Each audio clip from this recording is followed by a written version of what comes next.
I couldn't find happiness in anything. I started reviewing all the places I was searching, like money, jewelry and women. Look at the lifestyle we was living. Now I find satisfaction in the simple things. Look at the inner peace that religion brings. Like just knowing your purpose in life. Like knowing the angel of death could take your soul tonight. Like the possibility of you getting to paradise. You know, knowing you can get there if you're living right. Come on, man. It's a joke thing, it's a joke thing. So will you see yourself in the next 5-10 years from now? Jeez. I can never say that, you know. I don't like to tempt my fate, you know what I'm saying? But Assalamu alaikum wa rahmatullahi wa barakatuh. My name is Bashir Blenman. I was also known as Dubble, but that's not a name I choose to go by ever again. My mother is from South Africa and my dad is from Trinidad, and I was raised in between Tottenham and South London, Battersea, but I was born in Hammersmith Hospital. Quite a good upbringing. Very good father figure in my life. Very good mother as well. She, like I said, she very intelligent. Had a master's degree in biochemistry and whatnot. But because of she had a problem with dealing and taking drugs, I was raised by my father and my stepmother. So I spent most of my time back and forth through Ealing, Tottenham, and Battersea, South London. Like I said, I was very intelligent in school. Was a bit above my standard, but probably didn't take it as serious as I should have. But like I say, primary school wasn't that much of a problem. Just the usual boys will be boys situation. Very athletic. Did a lot of acting. Got into a theatre company from a young age. Did a lot of big theatre productions. Got into television work as well later on in the years. Due to when you get to a certain age and you become aware of your situation and you're aware of your surroundings and you have to start dealing with the outside world a bit more, then things started to escalate. So like I say, from the age of maybe 7, 8, started little petty robberies and things like that, and nothing too major, but that's where things started to kind of escalate on that side, because I was hanging around with a lot of people older than me. But like I said, I was brought up very well. I always had manners, always had certain values, but at the same time, when you grow up in an area where you don't have the best examples, you kind of fall into the wrong situations. But I was living a double life as well at the same time, because like I say, I might have been keeping up with certain things, but I was very active in my theatre, my karate. I was the British champion 2 years in a row at one point, and I did a lot of football as well. So I was very active in other activities, and I was always very God conscious. But I was born Christian. Came to secondary school.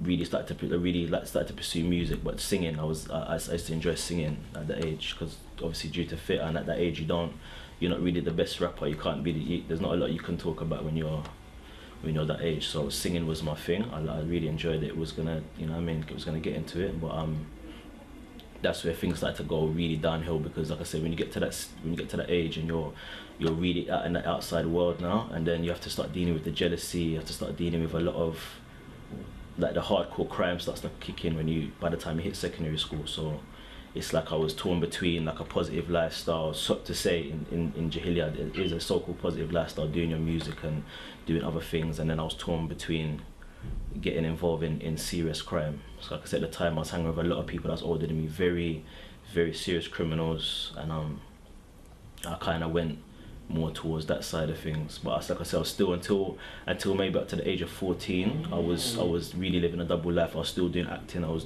doing television work. I was doing my karate. Like I said, by the time I hit 14, I was British champion 2 years in a row. I already done 3 different styles of martial arts. So I was doing well in the other side of my life. But you can't live a double life. You can't serve 2 masters. So it didn't really go the right way. School. Like I say, dealing with a lot of jealousy, dealing with a lot of problems in school. due to even me going to a school in a different area to mine, where we had a lot of conflicting problems. I went to school in Edmonton, and Tottenham and Edmonton got to a stage where they didn't really get along, so I got caught up in the middle of that as well. So school really kind of, by the end of school, it kind of all went downhill, to be honest, and I just started to really, you know what I mean, get really heavily involved in crime. By the time I left school, moved straight away to Birmingham at the age of 16, with a friend, a very close friend of mine, that is a good Muslim now as well, alhamdulillah. But that's where things really start to kick off. But like I say, just before we left there, it's like a lot of things started to really take its toll on my life. I think the main problem I had is because I was kind of aware of my situation to a degree, but when I got to a certain age, obviously it's the will of Allah, but my mum kind of made some mistakes by telling me things I didn't really need to know, making me a lot more aware of her situation. And just down to the fact that she might have had a master's degree in biochemistry, and she might have been like she was to be honest, she was a genius, but she was a international drug dealer. So it didn't really make sense me trying to really pursue, you know, the academic road, because I just looked at it like it doesn't matter what you kind of do, what qualification you get. It's like the bottom line is you need to have money. That's the only thing that really matters. So however I'm gonna get it, I'm gonna get it. And she didn't really, like I said, I don't think she intentionally meant to hinder my future, so to say, but she condoned a lot of things that my dad did not condone. My dad was very strict with me. He did not entertain any type of bad behavior or any type of illegal activities, even though maybe he might have been involved in it in his younger years or whatnot. But he was a very, very good father to me. He really put his foot down and really didn't entertain any of it. But my mum wasn't very supportive to what my dad was trying to do. Maybe she had her reasons, but that's what happened. So like I say, by the time I got to that age and I found out certain things I didn't need to know, it put me in a bad situation, because it's like you don't have no one to talk to. You can't, at that age, you can't tell no one that your mum's on drugs. It will not go down well. People will say the wrong things, you'll get into a bad situation. So it's like I was angry for a lot of years, many years. I was very angry to do with my situation. And like I said, there's a lot of stuff I don't want to get into as well. But like I say, through the years, always very God conscious, but at the same time, it's like I was living a very bad lifestyle. 17, went to prison or remand for firearms, but I didn't have to do that. Obviously, I won the case, so I was let off, but it's like it kind of, then things just really went downhill from there. When I came out, that's where I just really got heavily involved in crime. There's not a lot I want to get into. Like I say, I'm not here to promote that lifestyle, because there's nothing to promote about it. There's nothing to be proud of. But if it's going to help the youth to realize that there's no benefit in that lifestyle, then hopefully people can take that from the story. But like I said, from everything, I don't want to get into it, but from everything from armed robberies to drugs to gun, everything you can kind of name, I was involved in. And but like I said, at the same time, very God conscious to a degree that then to a lot of people around me would not really have comprehended, because of the way I was not a very nice person. But the biggest turning point in my life was when my best friend died, because like I said, I was dealing with death from a young age, with like a few people from my area that died from a young age, but I couldn't say they were my best friends or whatnot, but people that I was around, they died and whatnot. But when my actual best friend that I was around every day, he was like my brother, he died, it really I went into like severe depression. It really shook me up a lot, and I went for, like I say, went from bad to worse, to be honest. It just went kind of into overdrive. But maybe say a year down the line, maybe even less than that, when I kind of started to get over the situation a bit, I started to really look into things like death, and to really start to study spirituality, because I was just very, you know, I was really aware that I could go now as well. And it was one of the saddest things that kind of hit me as well, to think that he was such a nice guy, a really nice guy. I can really vouch him on that. But because of the way he lived his life, the same way I was living my life, where we didn't care about people, we'd rob our own friends, we'd rob everyone, we didn't care, we just lived a, you know what I mean, we wasn't, unless she was very close to us, like anyone could be a victim. Very few people was at his funeral. His funeral was very, very empty. And like I say, this was because the bottom line is a lot of people probably was happy that he was dead. A lot of people wasn't happy, but a lot of people were probably happy that he was gone because he was a problem. And I started to look at myself and think that I wouldn't want a lot of people at my funeral that don't need to be there, but I wouldn't want to be this type of person where people, this is what you remember me for being a tyrant, so to say. So started to really try to you know, take necessary steps to kind of slow down a bit more. I started to study spirituality, started to study religions, got into a lot of right knowledge, Egyptology, a lot of ancient, like Sumeria, all the like the ancient religions. Never really touched on Islam though. I understood bits and pieces of it, but it's for a very valid reason. I didn't touch into Islam yet. So me studying all these other religions, I really got to a point where life started to make a bit more sense to me, and I realized that I couldn't really live the way I was living. I had to make a change. But like I said, I was still involved in certain things. By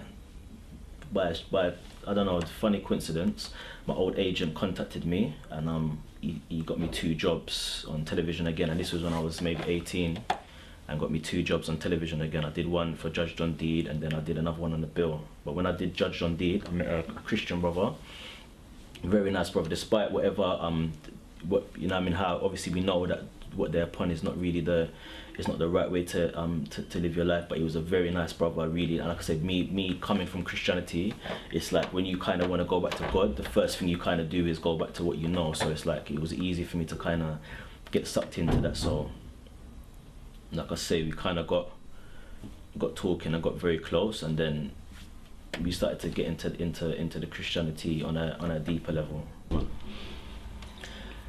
Yeah, but like I say, it kind of after the whole Christianity episode, kind of went back to the other people I was around and whatnot, and started to like I say, started to study more dark arts.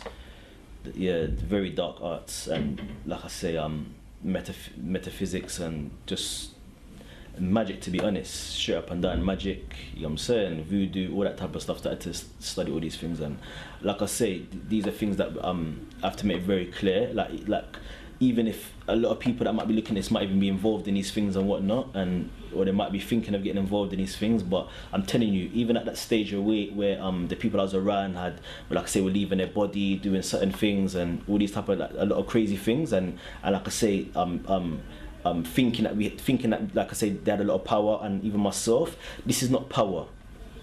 This is shirk. It's nothing. It's shaitan, simple and plain. Like I say, we know all power comes from Allah. And even these things, like I say, these things are maybe here to teach you or to finish you. It's as simple as that. Allah might put these things in your pathway to teach you that this is not the right way to be. And even like I say, because sometimes it's the same with maybe having a lot of money in Jahiliyyah, and then maybe, you know what I mean, you could make that choice to kind of say, okay, I've had all the money, I've had all these things, I've had the so-called like power in the street or in the world or whatnot, like in money wise, and kind of but you know that it's not really the best way to live your life, so you give it up for the sake of Allah. It's the same with these things as well, with magic.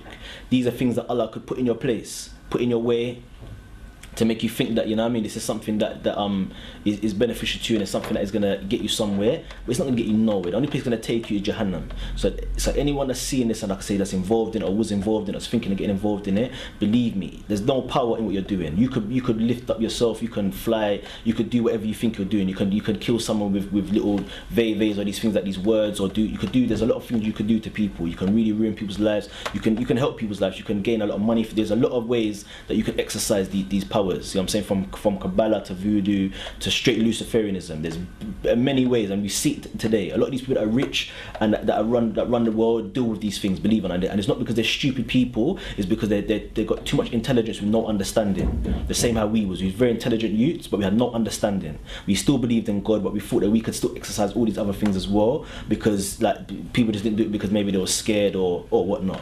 Bottom line is shirk. It's gonna lead you to Jahannam. Don't have nothing to do with it. Simple as that.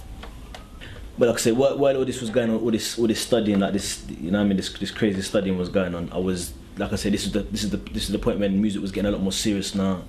Like I say, planning big projects and whatnot. But just before the music really started to kick off and I really started to take it serious now, I got very close with a Muslim brother and his family. One of my cousins come out of prison that was Muslim as well, so it's like for me to come to Islam was quite easy because I felt like I always was Muslim anyway. I always believed in one God, I always believed in all the prophets, but like I said, because I had maybe too much information without enough understanding, it went down the wrong road. Cut the long story short, I was practicing Islam for quite a while before I even took my Shahada, but then I took my Shahada. What the biggest problem I came across was that my examples of Islam wasn't the best examples, and like I said, a lot of things kind of came into a lot of things were in my way when I took my Shahada. I wanted to kind of practice to the best of my knowledge, but a lot of things was in my way, and what made it worse, that I was around a lot of Muslims that was more like the intention, almost like, oh, it's about my intention, it's not about my actions, and like I say, things went right down the wrong road after that, because it's common sense to tell you that when you come to the deen, the shaitan is onto you 10 times more now. So this is where things really got a bit sticky now. Music got a lot more serious now. Started to put a lot of projects, put out the Mortal Gods project, the later on down the line, a lot of compilation CDs come out. I hosted one called Married to the Game. I put out an official CD called Shot of Music that was in HMV, and I put out, like I say, one of the most controversial DVDs that ever come out in London, Street Selected. I produced that as well. Like I say, in between all that time, a lot of criminal activity, heavy criminal activity, a lot of shootings, a lot of everything, a lot of problems was going on. But at the same time, within that time, I kind of it started to get the criminal activity started to go down a bit more. The more serious I got into the music, and it made it worse. Like I said, when I took my trip to Miami, I saw the response of what I had, and you know what I mean, like a lot of people was interested in me. So I started to take it a lot more serious. But at the same time, like I said, I was Muslim the whole time my career really lifted off. Like I said, I had the SWAT movement going on with Blade and other artists. I was linked to, like, basically people all over England. Like I said, my Birmingham people, South London, all over the place. I was linked up with a lot of people. But I was a solo artist, and I was doing my own thing. But to be honest, like I say, if I continued it would have gone through the roof, like a lot of people know. But at the same time, it was not meant to happen. So it's another lesson as well to a lot of people that's listening as well, is that when you do come to the deen, or you're a Muslim already, the shaitan is onto you 10 times more. These are the times when you really have to guard yourself, and you have to be very careful, because this is going to be the worst time in your life when it comes to the shaitan. The shaitan does not want you to live a life like that and to come to the deen and think you're just going to go to Jannah and if it's going to be alright for you. That's not going to happen. He's going to get onto you 10 times more. So that's why I think a lot of things were in my way, and maybe, like I say, that the haram probably went through the roof more than ever, to be honest, on an encompassing scale. I might have been doing a lot of things before, but from when I took my Shahada, it's like every type of thing kind of came into my way, and I took part in a lot of things that I don't really want to get into. If you know about it, you know. If you don't, you don't. But like I said, I started to get more knowledge during that Ramadan. Very, very beneficial Ramadan for me. Started to really, research into the Jahannam, to Jannah, to the punishment of the grave. And that was it, to be honest. It wasn't no long story. It wasn't nothing, you know what I mean? That was basically it for me. After that, like I say, after I left the woman I was with for that time, for the Ramadan and whatnot, I started to gain more knowledge. When I understood these things in a deeper way, that was it for me. Everything, the music, all that, I just realised that there's no benefit. There's no point in me ever really entertaining it for much longer, because I can drop at any time, and it's a long road to nowhere, to be honest. So after gaining that knowledge, that was Alhamdulillah, that lifestyle is totally behind me, and inshallah ta'ala it will never be a part of my life again. And to anyone I ever harmed, or I offended, or anything wrong, I done anything wrong to you in the past, please forgive me. I've made tawbah sincerely, and inshallah make dua for me that I stay firm on the Sirat al-Mustaqim, inshallah. To anyone, like I say, that is involved in music, or they're supporting music, or they're having a problem with music, stay far away from it. There's no benefit in it at all. It's going to lead you down a long road of trouble and destruction. So try and stay far away from it. Even if you see Muslims rapping, don't support them. Don't make this thing glamorous. Don't make it alright. You know what I mean? Don't play a part in it, because like I said, that's what kind of made my situation a lot harder. I made it a lot easier at the same time to do the wrong thing. So stay away from these things, and may Allah guide you. Make dua. I'll make dua for you. Make dua for me. Inshallah, we all stay away from these evils. And like I said, I know this lifestyle seems very glamorous. It's very tempting, but there's no benefit in it. That's the end of the line. And only success we can have is to worship Allah and Allah alone, and to follow the Deen Islam to the best of our ability. So all the brothers and sisters out there, please, like I say, try your hardest, because there's a lot of sweetness in the Iman, like we know. In Iman there's a sweetness that we can't get in anything else. So like I say, I intend to do a lot more dawah project in the future, and I intend to touch on a lot more aspects of my life and things that have to do with me as well. So shout out to Roadside Islam. They're doing a lot of good work. Support them, please. They're doing a lot of good things, more than you know. So support them, make dua for them. If you can even donate anything you can do to help that project, do it, because he's doing a lot that you don't know. So like I say, any type of misconceptions you have about that as well, like I say, don't curse anything till you know the real 100% behind it, like I say. But like I said, to everyone out there, Assalamu alaikum wa rahmatullahi wa barakatuh. Please make dua for me, make dua for the brothers and sisters around the world, especially the ones going through hardships in the other foreign lands, our brothers and sisters there as well. And inshallah, I'll see you in Jannah, inshallah. Assalamu alaikum wa rahmatullahi wa barakatuh. Yeah. Yeah.